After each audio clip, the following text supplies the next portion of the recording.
অনুভব আমি কোনোদিনও ভালোবাসিনি লাচু। ও তোকে ভালোবাসেছে। খুব খারাপ রে, খুব খুব খারাপ। আমি ইভেন নোংরা মানুষ। আমি তোর ওপর অভিমান, রাগ, হিংসে করে তোর সাথে যা করেছি তার সত্যি কোনো ক্ষমা হয় না।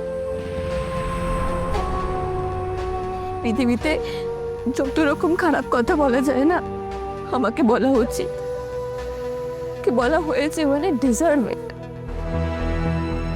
তোকে শত্রু ভেবে তোর কি ক্ষতি করেছে আমি, হয়তো এত ক্ষতি তোর কেউ করবে না, কোনোদিনও না। তাও এত কিছুর পর তুই আমার কথা শুনতে এসেছিস, আমাকে একটা সুযোগ দিয়েছিস, তার জন্য থ্যাংক ইউ লাচু। বনলতা দিদি, তোমার কি বলার আছে তুমি সেটা বলো। আমাকে হস্টেলে ফিরতে হবে, পড়া আছে আমার। লাচু, তুই আমাকে বাঁচিয়ে দে না রে। তুই আমাকে না বাঁচালে আমি সত্যি মরে যাব। অনুভব আমাকে ডিভোর্স দেবে বলেছে, আমাকে আর একদণ্ড সহ্য করতে পারছে না রে। ও আমাকে বলেছে বাড়ি থেকে চলে যেতে। আমি জোর করে যেভাবে হোক ওর বাড়িতে রয়েছি, কিন্তু এভাবে কতদিন? ওরা ভদ্রলোক তো, তাই আমাকে বের করে দিচ্ছে না।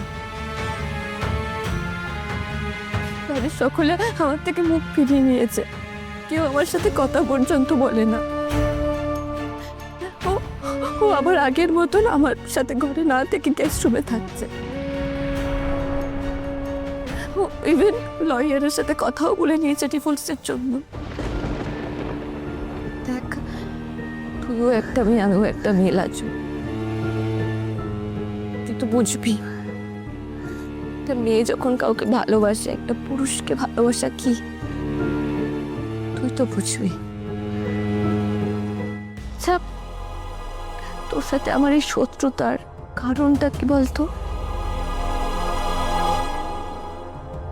কেন তোকে আমি শত্রু মনে করি? কোন আনসার্টেনিটি থেকে আমি এই কাজ করে ফেলি, তুই হয়তো খুব ভালো করে জানিস, একটা নারী পুরুষের ভালোবাসা তো ছেড়ে দেওয়ার ভালোবাসা নয় লাজু। সেই ভালোবাসায় অনেকটা জায়গা জুড়ে থাকে অধিকার। তাই আমরা অজান্তেই নিজেদের ভালোবাসার মানুষের প্রতি অত্যন্ত পজেসিভ হয়ে পড়ি। যাকে আমি ভালোবাসি সে আমার তার উপর অধিকার আছে। এটা খুব বেসিক একটা চাহিদা না? অনুভব আমার হাজবেন্ড লাজু। অনেক ঝড় ঝাপটা পেরিয়ে আমি ওকে পেয়েছি রে। সত্যি এটাই যে আমাকে প্রচন্ড ভালোবাসে। হয়তো কোথাও কোথাও গিয়ে হয়তো আমি নিজের থেকে বেশি ওকে ভালোবাসি। তাই আমার কি মনে হয়েছে জানিস তো, যে ওর সমস্ত ভালোবাসা জুড়ে শুধু আমার অধিকার, আর কারণ না। বারবার এটাই মনে হয়েছে।